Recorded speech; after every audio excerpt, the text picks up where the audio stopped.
특별히 1절부터 7절은 감독에 대한 것이고 8절부터 13절까지는 이제 집사의 직에 대한 것이죠.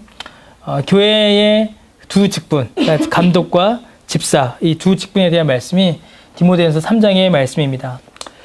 교회를 이렇게 이루어가는 일, 교회를 세워가는 일은 한 사람으로 되지 않습니다. 어떤 유명한 목사님 한 명, 유명한 성도 한 명으로 인해서 교회가 세워지지 않습니다. 하나님께서는 교회를 이루어가는 일을 사람들을 통하여 행하시는데 그 일은 교회에 모여있는 한 사람 한 사람을 각자의 부르심과 소명에 따라 교회를 세우는 일, 교회를 섬기는 일을 이루게 하십니다. 그래서 교회는 사람이죠. 사람이 교회입니다. 사람들이 모여서 각자의 은사를 따라 교회를 섬길 때 교회가 세워져 나갑니다. 방금 말씀드린 것처럼 이럴 때 이때에 교회를 섬기는 일을 가리켜서 은사라고 합니다. 내가 교회를 섬기고 그 섬김을 통하여 교회와 성도들이 유익을 얻을 때 그런 은사라고 하죠. 그리고 그 은사는 직분이라는 교회적 질서를 통하여서 구체화됩니다. 그러니까 내가 은사가 있다고 해서 그것이 막 다루어지는 것이 아니라 어떤 직분, 직임, 교회에서의 사명, 사역을 맡길 때에 그것이 합당하게 교회 안에서 나타나죠. 그래서 직분과 은사는 교회를 이루는 일에 있어서 매우 핵심적이고 중요한 요소입니다. 한 사람이 복음을 들어 예수 그리스도를 구주로 고백하고 교회의 회원이 되어 믿음의 성장을 이루어가며 주께서 우리에게 맡기신 귀한 사역들, 복음 사역들을 감당하고 교회를 이루는 일을 그 위에서 하나님께서는 그 신자 한 사람 한 사람에게 또한 은사를 주시고 또 그 은사는 교회의 질서를 따라 직분에 따라 행해져서 교회를 이루어갑니다. 하나님께서 부르시고 부르신 자들에게 은사를 주시며 은사를 직분을 따라 질서 있게 하셔서 교회를 이루어가게 하시는 것이죠. 그래서 은사, 직분, 질서 이런 것들은 교회를 이루고 교회를 구성하는 데 있어서 아주 중요한 요소들입니다. 방금 말씀드렸던 것처럼 이 디모데전서 3장은 특별히 이제 직분에 대하여 설명을 합니다. 우리가 오늘 읽은 본문 7절까지는 특별히 이제 감독의 직분을 다루고 있고 8절에서 13절은 집사의 직분을 다루고 있습니다. 이 두 직분, 감독과 집사는 초대교회만이 아니라 당시만이 아니라 지금도 교회의 가장 중요한 직분이다라고 할 수 있습니다. 감독이라고 할 때는 이제 지금으로 치면 장로와 목사를 함께 일컫는 말이죠.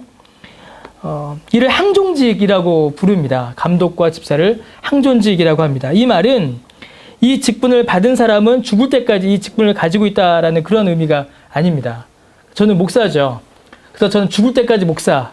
그런 의미가 아닙니다. 이 항존직이라는 말은 그런 의미가 아니라 이 직분 자체가 항존한다라는 말입니다. 그러니까 주님 오실 때까지 교회가 이 땅 위에서 존재할 것입니다. 그리고 교회가 이 땅 위에서 존재하는 한은 항상 감독과 집사가 있는 것이지요. 오히려 사람에게 있어서는 이 직분은 임시적입니다. 그래서 저는 뭐죠 지금?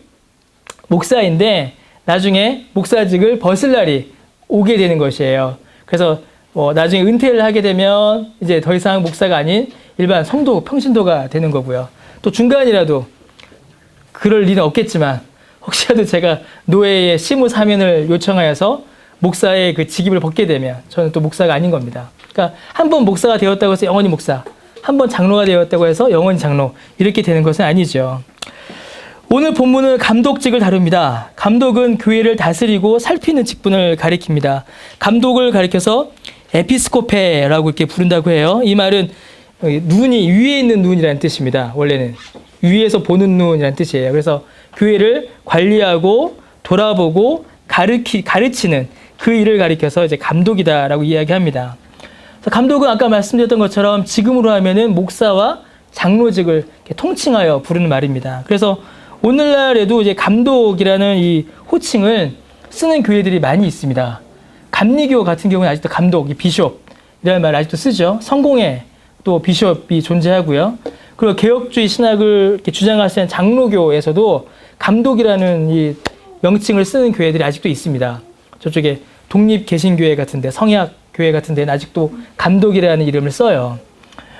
감독은 그래서 뭐 이상한 이름이 아니라 목사와 장로를 통칭하여 부르는 말입니다. 우리가 1절에서 7절을 읽었는데요. 이 1절과 7절을 우리가 이제 본문으로 들어가기 전에 좀 몇 가지 사실을 좀 전제하고 이 본문을 좀 봐야 됩니다. 이 본문을 잘못 읽게 되면은 이거는 그냥 남자들에게만 적용되는 본문으로 보기가 쉬워요. 남자들, 특별히 장로, 목사, 집사에게만. 그런데 그렇게 좁혀서만 볼 것은 아닙니다. 몇 가지 전제가 필요한데 첫 번째 전제는 뭐냐면 방금 말씀드린 것처럼 이 말씀이 감독과 집사에게만 해당하는 것이므로 그에 해당하지 않는 사람들에게는 상관없다라는 생각은 우리가 피해야 합니다. 여기서 남자만 장로가 집사가 되잖아요. 그래서 여자에게는 적용되지 않는다. 혹은 장로와 집사가 아닌 우리에게는 이 말씀이 적용되지 않는 말씀이다 라고 본문을 이해해서는 안 됩니다. 왜냐하면 감독과 집사의 직분은 단순히 그들이 가지는 명예나 권위가 아니라, 아주 중요한 건데, 감독과 집사의 직분은 개인의 명예가 아니라 철저히 교회적인 것이기 때문에 그렇습니다. 그러니까 감독이라는 직분, 집사라는 직분은 교회 안에 있을 때야 비로소 그 의미와 가치를 갖습니다. 그럼 교회는 누가 이루죠? 교회는 감독과 집사만 이루는 것이 아니라 우리 모두가 함께 이루는 것입니다. 그래서 좋은 장로, 좋은 목사, 좋은 집사를 세우는 일은 세움을 받는 그 사람을 위한 일이 아니에요. 정확히 이야기하면. 그 사람의 명예를, 그 사람이 명예를 얻고 그 사람이 권세를 얻기 위하여 그를 장로로, 집사로, 목사로 세우는 것이 아니라 철저히 교회를 위한 것이고 철저히 교회의 성도 한 사람 한 사람을 위한 일임을 우리는 기억해야 합니다. 교회는 한 몸입니다. 그러므로 우리 몸의 각 지체들의 연결을 잘 생각해 봐야 합니다. 몸의 지체 중 어느 한 부분이 뛰어날 때 그 몸 전체가 유익을 얻습니다. 다리가 달리기를 막 잘해요. 그래서 금메달을 땁니다. 근데 금메달은 어디다 걸죠? 다리에 걸지 않고 목에 걸죠. 왕관은 어디다 씁니까? 머리에 씁니다. 사진 누가 찍어요? 얼굴이 찍죠. 몸에 지체 하나가 잘 있다고 해서 그 지체 하나만 높아지는 것이 아니라 전체가 유익을 얻는 것입니다. 그러므로 좋은 장로, 좋은 집사, 좋은 목사, 좋은 감독이 교회 안에 한 명 세워졌다라는 것은 그 사람 한 사람이 유익이 아니라 교회 전체의 유익이 되는 것입니다. 반대로 어느 한 부분이 아플 때에도 몸 전체가 영향을 받습니다. 그래서 감독과 집사에 대한 말씀을 우리는 정말 잘 읽고 이해해야 합니다. 그래서 몇 가지 적용점들을 알 수가 있어요. 하나는 반성입니다. 우리가 얼마나 감독과 집사를 뽑는 일을 대충 했는지 한번 돌아볼 필요가 있습니다. 임직 투표 같은 거 하잖아요. 그런 거 할 때 그냥 나랑 친하니까 찍어주고 내가 아는 사람이니까 찍어주고 그런 가볍게 행할 일이 아니라는 것입니다. 이것은 뭐 어떤 한 개인을 뭐 비판하거나 비난하는 것이 아니라 한 교회로서의 지체됨을 우리가 가볍게 생각하고 있다는 것이에요. 머리 모양만 하나 만지려고 해도 어떻게 돼요, 여러분? 거울 앞에서 한참을 돌아보게 되죠. 내 건강을 체크하고 어디가 아픈지 어디가 약한지를 점검하게 됩니다. 우리 선우가 오늘 팔이 아팠어요. 이 팔 하나를 고치기 위해서 병원을 가야 되고 돌아보고 검사하고 몸 전체가 수고하는 일을 해야 합니다. 그러한 일이 감독과 집사를 향하여 우리가 가져야 되는 자세다라는 것이죠. 또 하나는 앞으로 우리 안에서 감독과 집사를 뽑을 때에 훨씬 더 적극적으로 그리고 신중하게 이 일을 처리해야 한다는 것입니다. 방금 말씀드렸던 것처럼 한 사람의 직분자를 뽑을 때에 그 한 사람에게 어떤 명예를 주는 것이 아니요 한 몸 된 교회 전체의 유익을 위한 것이기 때문에 그렇습니다. 그래서 교회의 직분자를 세우는 일이 아주 중요합니다. 그래서 우리 교회는 이제 처음 세워지는 단계에 있어서 이 부분을 정말 잘 짚고 넘어가야 합니다. 어떻게 직분자를 세울 것이고 어떻게 직분자를 훈련시킬 것인가 너무 중요한 것이죠. 예, 또 하나 우리가 기억해야 될 것은 이 감독과 집사의 직분이 이제 교회적이다라는 사실을 우리가 좀 잊지 말아야 합니다. 우리가 이제 이 본문을 볼 때에 여러 가지 자격과 기준과 조건들이 이 감독과 집사에게 적용되는 것을 볼 수 있습니다. 그런데 여기서 나오는 이 적용점들, 여기서 나오는 덕목들은 사실은 신자 모두에게 적용되는 것입니다. 즉, 감독과 집사에게만 요구되는 덕목들이 아니라는 것이죠. 본문 안에 나타난 많은 덕목들이 있습니다. 그런데 이 덕목들은 하나하나 살펴보게 되면 그 하나하나가 매우 특별하거나 놀라운 것들이 아닙니다. 그러니까 감독만이 할 수 있고 집사만이 할 수 있는 그런 일들이 아니에요. 감독의 직분, 전도 30명 이상 한 사람 이렇게 이야기하지 않습니다. 집사 될 사람, 헌금 얼마 이상 한 사람 이렇게 나누지 않아요. 여기서 나오는 덕목들을 가만히 살펴보면은 특별하거나 놀랍거나 제한적인 것이 아니라 일반적인 신앙생활의 모범을 따르고 있는 것을 볼 수 있습니다. 누구나 할 수 있는 것이고 누구에게나 적용되는 경건의 모습이라는 것이죠. 다만 우리가 성실히 행하지 못할 뿐입니다. 그래서 우리가 이 본문에 나오는 항목들을 하나하나 읽어나갈 때에 감독과 집사에게만 적용하고 제한하여서 그들에게만 요구되는 신앙생활이라고 생각해서는 안 됩니다. 여기서 나오는 항목들은 교회가 모두 힘쓰고 애써야 할 모습이며 우리 모두가 추구해야 할 신앙의 자세입니다. 다만 감독과 집사는 이를 가르치고 세워나가는 일을 위해 몸을 보일 필요가 있을 뿐인 것이죠. 그러니까 이 두 가지 사실을 이제 기억을 하고 감독과 집사의 직분을 봐야 됩니다. 첫 번째, 교회적이다. 이 일을 통하여서 교회가 유익을 누리기 때문에 우리가 좀 더 진지하게 이 문제를 다뤄야 된다. 두 번째도 역시 교회적이기 때문에 여기서 나온 덕목들, 항목들은 우리에게도 동일하게 적용되는 것이다. 이 두 가지 전제를 놓고 우리가 이 본문을 좀 봐야 됩니다. 자, 이제 감독을 좀 볼게요. 자, 감독의 직분을 좀 보겠습니다. 감독은 아까도 말씀드린 것처럼 이제 목사와 장로의 직분을 통칭하는 표현입니다. 목사와 장로를 이제 감독이다라고 하죠. 먼저 바울은 1절에서 감독의 직분을 얻으려 한다라는 것은 선한 일을 사모하는 것이다 라고 말합니다. 미쁘다 이 말이여 그 사람이 감독의 직분을 얻으려 함은 뭐라고요? 선한 일을 사모하는 것이다 라고 이야기합니다. 이는 감독의 직분이 가진 본질적인 특징을 가리킵니다. 아주 중요한 것이에요. 여러분, 감독의 직분을 사모하는 것, 감독의 직분을 얻으려고 하는 것은 선한 일을 사모하는 것입니다. 무슨 말일까요? 감독의 사역, 감독의 직분은 선한 것이다, 나쁜 것이다? 선한 것이다 라는 것이에요. 목사와 장로의 사역은 여러분 선한 것입니다. 선한 사역이에요. 그리고 선한 일을 추구하는 사역입니다.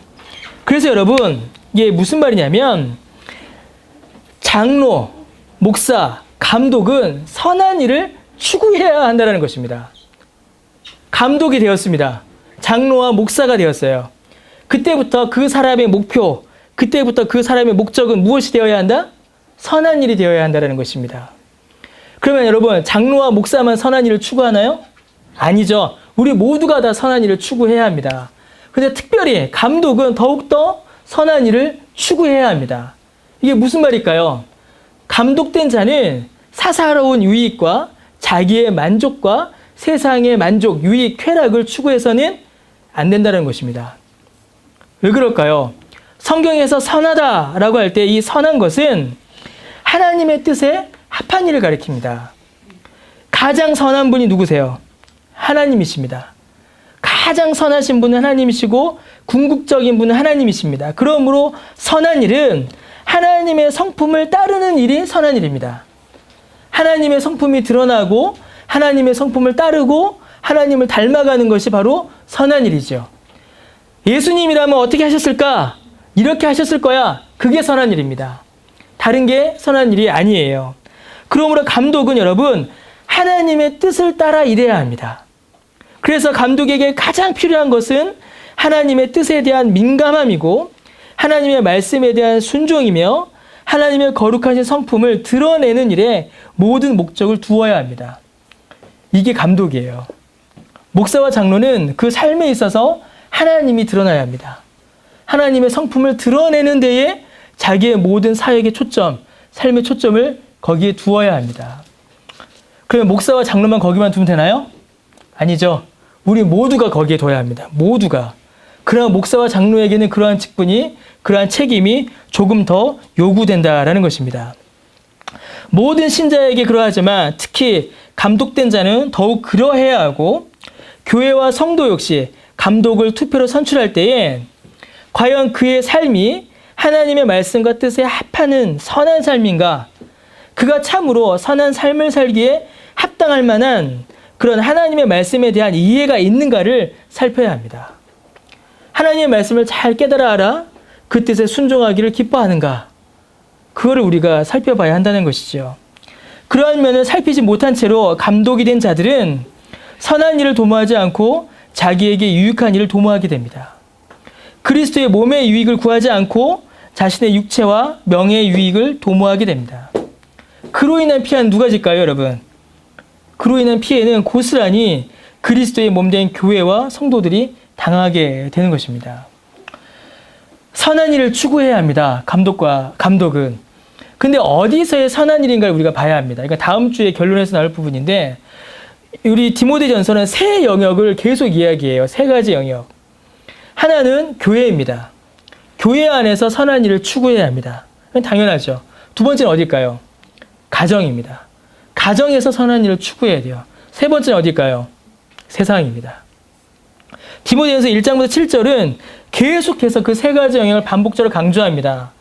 교회에서의 선함, 가정에서의 선함, 사회생활에서의 선함, 이 세 가지의 선함을 계속 추구해야 합니다. 교회에서는 잘하는데 가정에서 못해요. 교회에서도 잘하고 가정에서도 잘하는데 직장에서는 엉망입니다.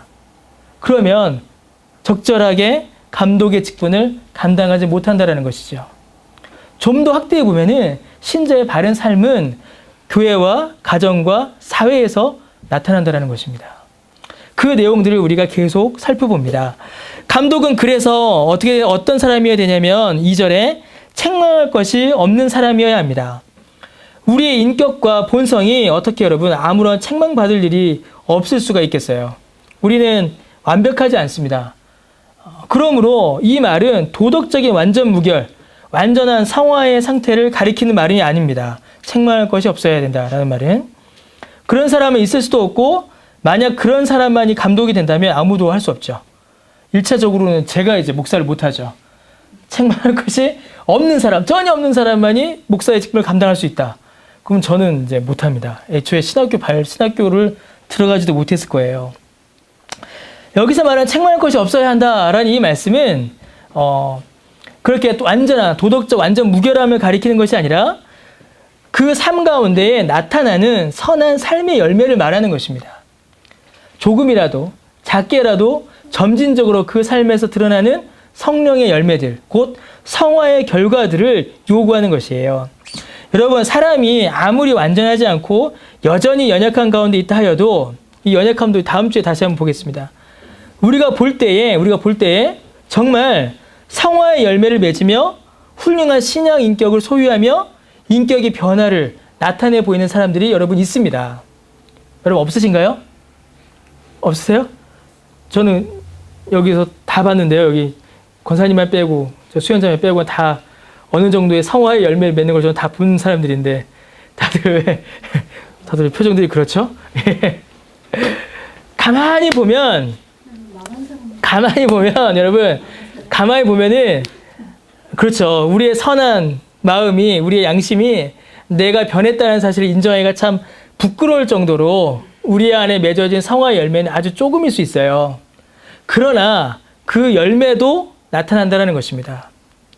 여기서 말하는 책망할 것이 없어야 된다라는 말은 그 사람의 삶 가운데에 성화의 열매가 있느냐 없느냐를 물어보는 것이에요. 우리가 완전 무결할 수 없습니다. 완벽한 도덕적 삶을 살 수는 없어요. 그러나 개선된 삶, 발전된 삶, 성숙한 삶으로의 변화는 우리 가운데 일어날 수 있습니다. 성령님께서 살아계시잖아요. 살아계신 성령님께서 우리 가운데 역사하시는데 우리에게 그런 열매가 안 나타난다. 이건 안 믿는 거죠. 그건 우리 안에 믿음이 없는 겁니다. 그건 예수를 믿는 것이 아니에요.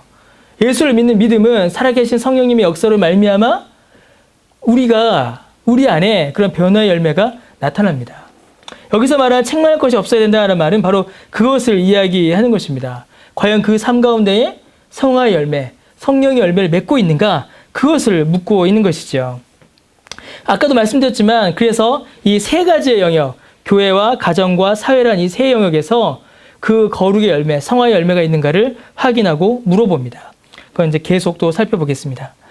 자, 그래서 감독은 뭐여야 돼요? 선한 일을 사모해야 되고 책망할 것이 없어야 되며 또 뭐죠? 또 무슨 조건이 나와요? 한 아내의 남편이어야 합니다. 오늘 2절까지만 볼 겁니다. 한 아내의 남편이어야 된다라고 못을 박습니다. 이 말은요, 여러분 두 가지로 이해해야 합니다. 두 가지를 이해해야 되는데 첫 번째로는 한 아내예요. 한 아내. 그 무슨 말이죠? 아내가 둘이면 된다 안 된다? 안 된다라는 겁니다. 장로가 될 자는 아내가 둘이면 안 돼요. 감독이 될 자는. 목사와 장로는 아내가 둘이면 안 됩니다. 일반 신자에게도 동일하게 적용되는 원리입니다.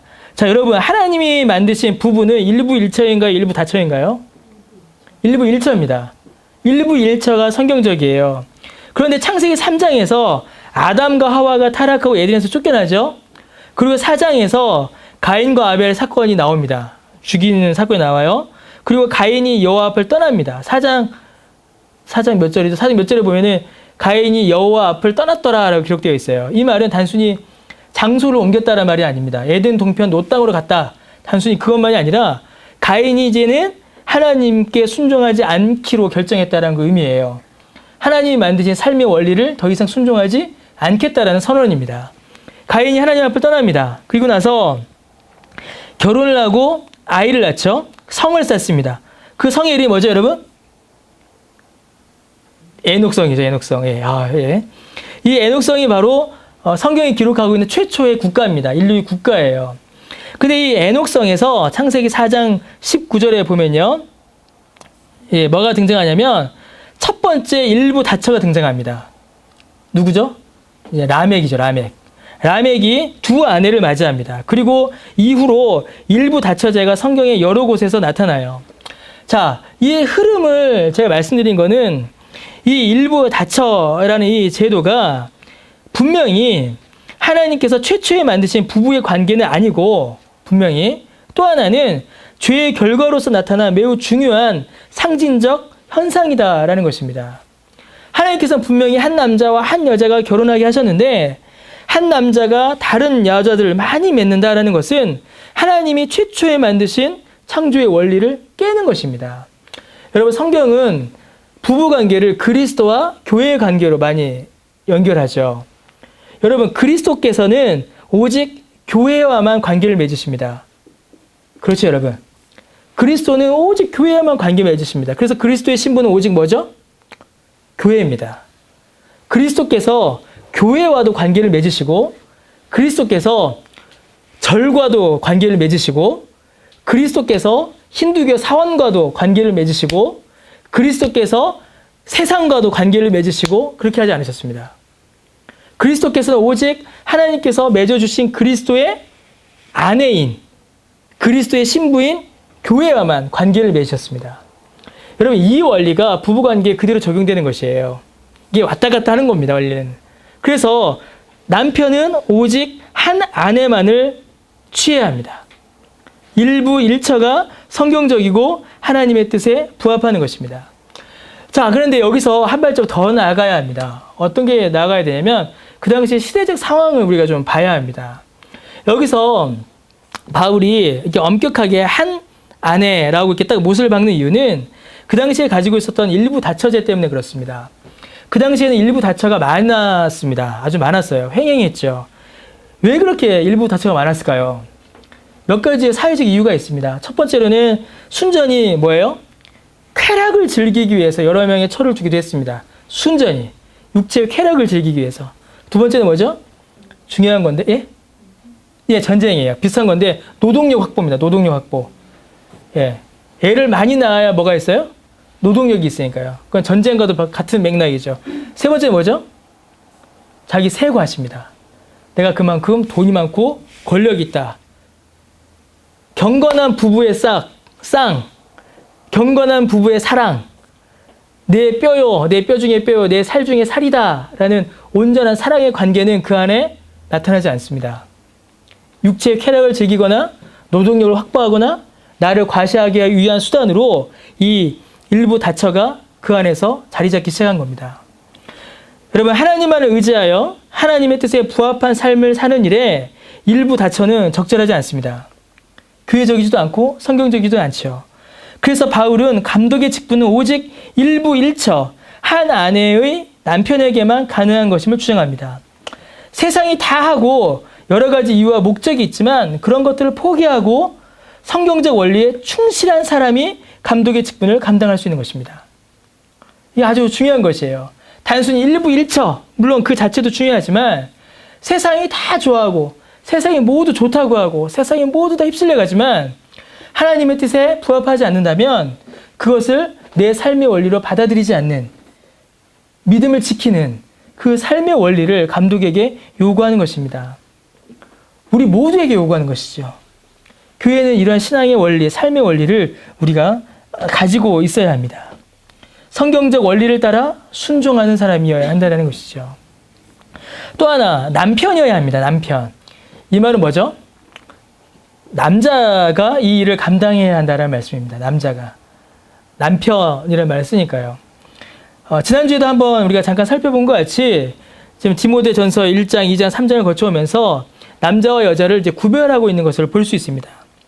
이 말은 단순히 남녀를 차별하고자 하는 것이 아니라 교회 안에 질서를 위한 것입니다. 하나님께서는 교회의 공적인 교훈은 늘 남자를 통하여 전하게 하셨습니다. 그리고 창세기 3장에서 타락한 인류에게 내리신 벌 중에 하와가, 여자가 두 가지의 벌을 받죠. 먼저 하나가 뭐였죠, 여러분? 출산, 해산이고, 다른 게 뭐였어요? 너의 남편이 너를 다스릴 것이다 라는 두 가지의 벌을 받습니다. 곧 하나님께서 만드신 질서가 여자는 남자의 다스림을 받아야 할 것임을 하나님께서 말씀하셨습니다. 제가 여자분들의 마음을 좋게 하려고 그냥 없는 말을 지어낼 수는 없어요. 그렇죠. 저 혼자 괜히 그런 겁니다. 여러분 안 그러시겠지만 성경적 질서가 남자가 다스림의 직분을 갖고 여자는 그 다스림을 받게 되어 있습니다. 타락한 이후에 모든 인류에게 주어진 원칙이에요. 가정과 교회가 동일합니다. 하나님의 말씀이 전해지고 가정과 교회에서 영적인 리더십은 하나님께서 남자에게 주셨습니다. 이것은 남녀를 차별하고자 하는 것이 아니라 하나님께서 만드신 질서의 원리이지요. 자, 그래서 감독은 책망받을 것이 없으며 한 아내의 남편이어야 합니다. 이렇게 시작을 해야 돼요. 자, 이어서 감독이 될 자들의 성품이 어떠해야 되는가를 말씀합니다. 세 가지의 성품을 이야기하세요. 절제해야 되고, 또 뭐죠? 신중해야 되고, 또 뭐하죠? 단정해야 합니다. 우리 앞으로 장로 혹은 목사가 되실 분들 잘 들으셔야 됩니다.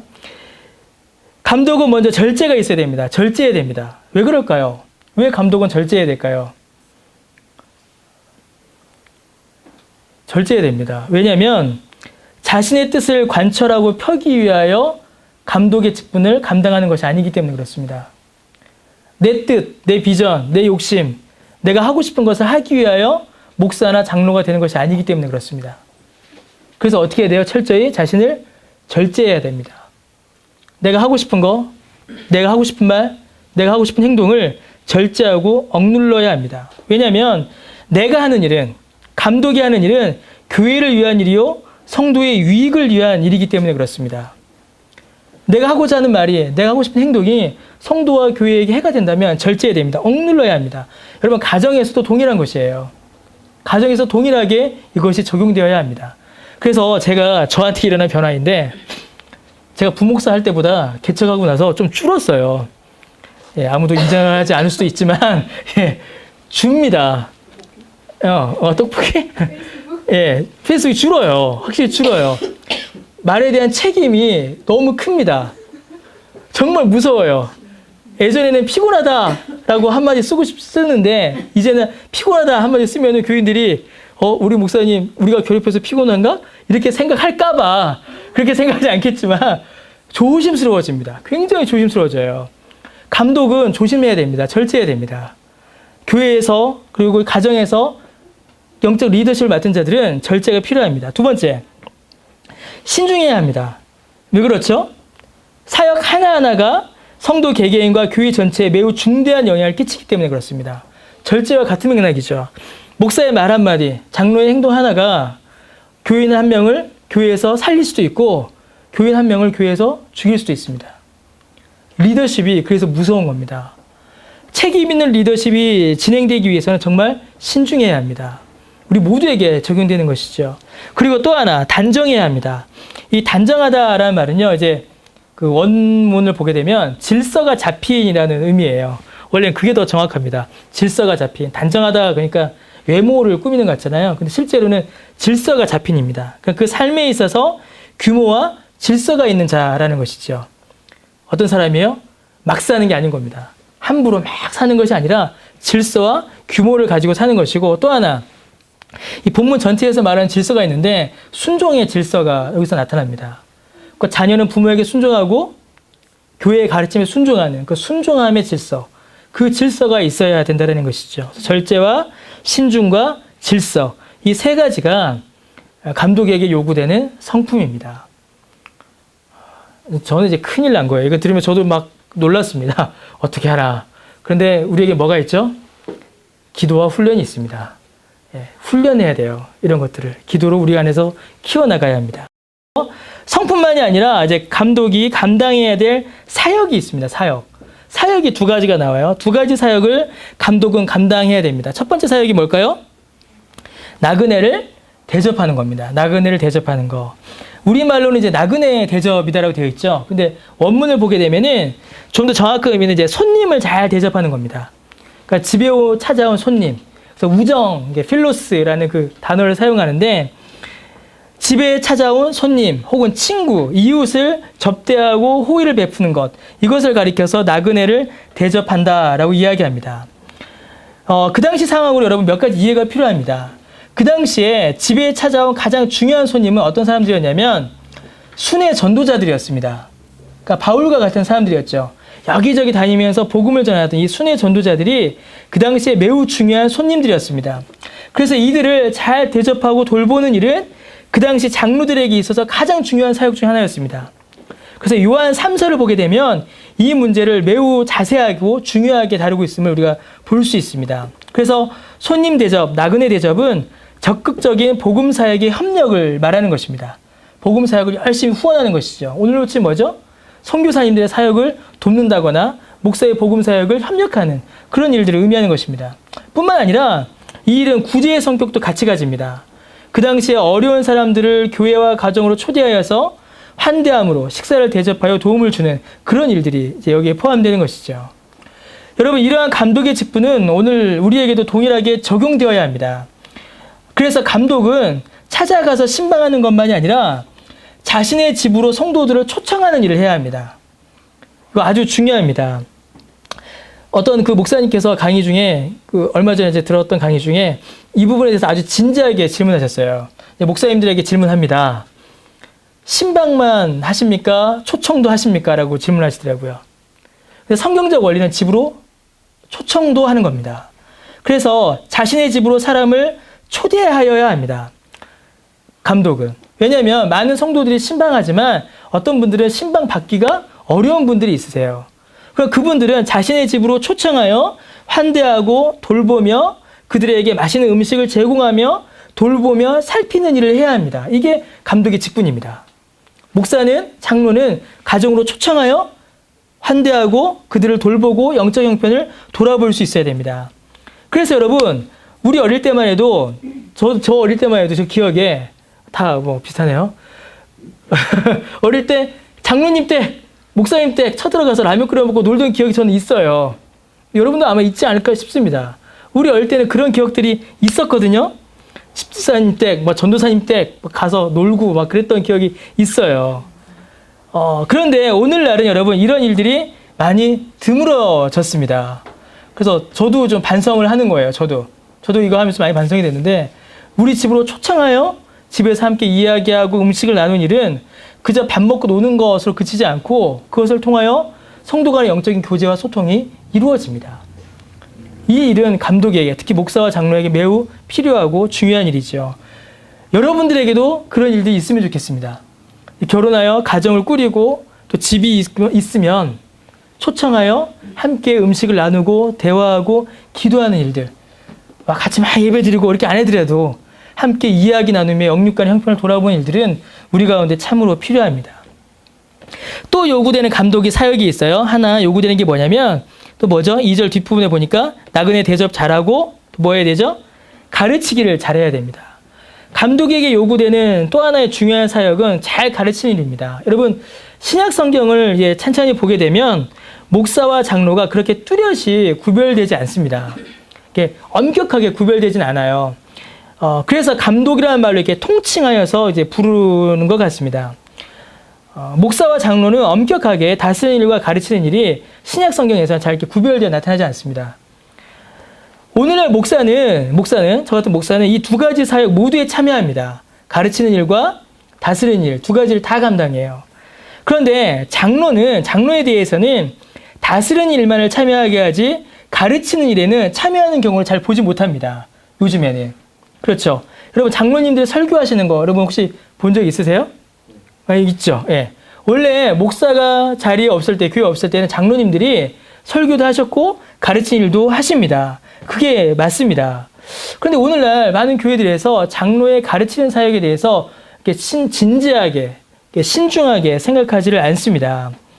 만약에 여러분 다스리는 장로와 가르치는 장로를 이렇게 목사와 이렇게 장로로 엄격하게 나눈다면 목사 역시 가르치는 일만 하고 신방은 하지 말아야 합니다. 그렇죠? 왜냐하면 신방은 장로님들의 역할이에요. 실제로 신방의 주체는 당의 장로가 맞습니다. 권사님들이 혹은 교구 목사가 신방 가는 게 아니라 이게 장로교 원리를 정말로 따르면은 장로님들이 신방을 다니셔야 돼요. 장로님들이 신방을 가서 그 형편을 살펴서 당회에 보고하고 이렇게 일이 이루어져야 합니다. 신방의 주체는 당회 장로가 맞아요. 그럼 목사도 다스리는 일과 가르치는 일을 함께 하죠. 장로님들도 사실은 이 두 가지가 함께 적용되어야 합니다. 장로 역시 가르치는 일을 자신과 상관없는 일로 생각해서는 안 됩니다. 성경이 요구하는 장로의 자격이 가르치기를 잘하는 겁니다. 그러니까 만약에 여러분들 중에 누가 장로가 되겠다 싶으신 분들은 하나님의 말씀을 가르치는 일에 대해서도 준비해야 합니다. 가정예배 누가 인도하죠, 여러분? 가정예배는 아버지가 인도합니다. 아버지가, 가장이. 왜 그러죠? 하나님께서 그 가정에 가르치는 자로 그 아버지를 세우셨기 때문에 그렇습니다. 쭉 보겠습니다. 그래서 장로는 목사와 같은 신학적 이해와 성경적 지식이 있어야 합니다. 가르치는 일, 성경과 교리를 가르치는 일을 장로가 감당할 수 있어야 합니다. 무조건 자기 아는 걸로 가르치면 안 되죠. 함부로 가르치는 일을 하는 것이 아닙니다. 가르치는 일에 적합하기 위해서는 자기가 분명히 그만큼 지식이 있어야 합니다. 그래서 장로는 먼저 깊은 신학 훈련을 받아야 합니다. 그래서 우리도 어떻게 노회에서 장로가 뽑히면 장로 교육을 따로 받습니다. 권사, 집사는 교회에서 하는데 장로는 노회에서 가르쳐요. 그래서 헌법적 이만한 항목을 떼게 합니다. 교육을 받으셔야 하는 것이죠. 제대로 배우지 않고 가르치는 선생은 가르치는 것이 아니라 오히려 학생을 망치기 때문입니다. 그래서 장로는 먼저 배워야 합니다. 성경과 신학에 대한 깊은 이해가 있어야 하죠. 자, 그런데 안타까운 일은 오늘날 교회 현실을 살펴보면 성경 공부에 제일 안 오는 분들이 누구세요? 장로님들이세요. 성경 공부에 제일 안 옵니다. 다 그런 건 아니지만 다 그런 건 아니에요, 여러분. 제가 봤던 장로님들 중에 아닌 분들이 훨씬 많았습니다. 설교 시간에 안 듣고 조는 분들도 장로님들이 많아요. 물론 다른 사람들도 많이 졸지만 장로님들이 눈에 많이 띕니다. 항상 앞에 앉아 계시고 이렇게 근엄하게 앉아 계시잖아요. 물론 눈 감고 기도하시겠지만 어떨 때 보면 조시는 것 같아요. 그게 보입니다. 그러면 못 가르칩니다. 그러면 가르칠 수 없어요. 그건 장로의 직분을 충실히 감당하는 것이 아닙니다. 장로가 배우지 않고 장로가 가르치지 않고 장로가 말씀에 대한 이해의 수준이 떨어지게 되면 어떤 일이 벌어지냐면 교회의 전체적인 영적 수준이 떨어지게 됩니다. 교회가 감독들, 목사와 장로의 영적 수준을 넘어설 수가 없어요. 그 교회 담임 목사의 수준이, 그 교회 장로의 수준이 그 교회의 영적 수준을 거의 결정합니다. 그 이상을 넘어서기가 매우 어려워요. 그나마 목사의 설교에 대해서 말할 수 있고 비판할 수 있는 분들은 장로님들입니다. 그런데 성경에 대한 지식과 이해가 없으면 어떻게 될까요? 이 설교가 성경적인지 비성경적인지에 대해서는 말하지 못하게 되죠. 그래서 뭐만 이야기하게 돼요? 첫 번째로 길다 짧다. 그 다음에 두 번째로 재밌다 재미없다. 세 번째로 감동이 있다 없다. 성경적이다 비성경적이다가 아니라 그 정도 수준에서 설교 평가가 끝나버리고 맙니다. 근데 제가 지난번에 몇 번 말씀드렸던 것 같은데 원래 이제 그 종교개혁 때 교회의 전통은 설교가 끝나면 예배 끝나면 당회실에서 장로님들이 담임 목사의 설교 원고를 놓고 이렇게 질문하고 답을 받고 이렇게 따지는 그런 시간이 당회의 시간이었다라고 해요. 근데 오늘날은 그러기가 참 어렵죠. 심지어는 뭐도 있었어요? 우리 교회도 몇 주 전에 했었는데 설교의 다음 본문을 목사 혼자 정하지 않았습니다. 설교의 다음 본문을 누가 정했냐면 목사와 장로들이 당회가 함께 모여서 설교 본문을 정했어요. 이 교회에 이 본문이 지금 필요하다.